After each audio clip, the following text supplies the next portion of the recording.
ট্যাংরা মাছের রেসিপিটি এভাবে রান্না করলে স্বাদ পারফেক্ট হবে। তো let's get cooking and welcome back to Dilshahara world.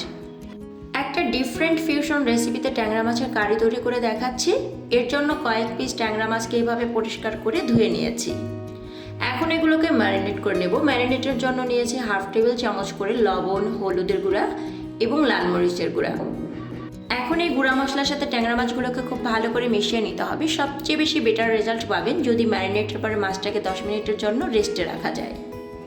তো ম্যারিনেশনের পরে মাছগুলোকে আমি আর রেস্টে রাখছি না, সরাসরি ভাজার প্রসেসিংয়ে চলে এসেছি। একটা ফ্রাইং প্যানে মাছগুলোকে ভাজার জন্য পরিমাণ মতো রান্নার তেল নিয়েছি। যতটুকুন তেল লাগে ভাজার জন্য আর কি, ঠিক ততটুকুই নিয়েছি। মাছগুলোকে কিন্তু আমি একদম মুচমুচে করে ফ্রাই করব না, একটা সফট ফ্রাই করে নিচ্ছি। অনেকেই আছেন যারা মাছটা ডিপ ফ্রাই খেতে পছন্দ করেন, কিন্তু এই কারির ক্ষেত্রে ডিপ ফ্রাই মাছটা কিন্তু যায় না আসলে। আমি আশা করছি আজকের এই ট্যাংরা মাছের কারিটা থেকে ভিন্ন রকম একটা টেস্ট পাবেন ইনশাল্লাহ।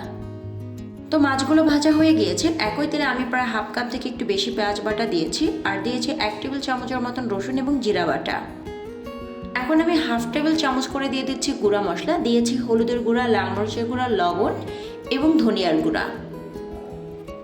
এখন মশলার কাঁচা স্মেলটা দূর না হওয়া পর্যন্ত খুব ভালো করে এই মশলাটাকে ভুনে নিতে হবে।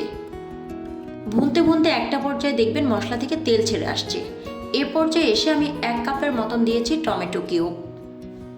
5-6টি কাঁচামরিচ ফালি দিয়ে মশলার সাথে টমেটোটাকে খুব ভালো করে একবার ভুনে নিচ্ছি।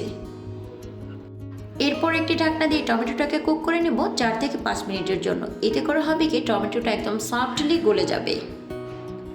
টমেটো গলে যাওয়ার কারণে যেটা হবে, গ্রেভির ঘনত্বটা কিন্তু অনেক বেড়ে যাবে।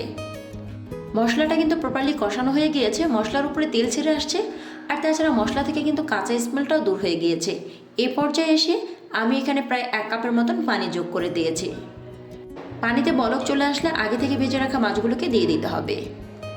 আজকের ট্যাংরা মাছের কারিটা থেকে এক্সট্রা একটা টেস্ট এবং ফ্লেভার পেতে আমি এখানে কয়েকটা কাগজি লেবুর পাতার ব্যবহার করেছি।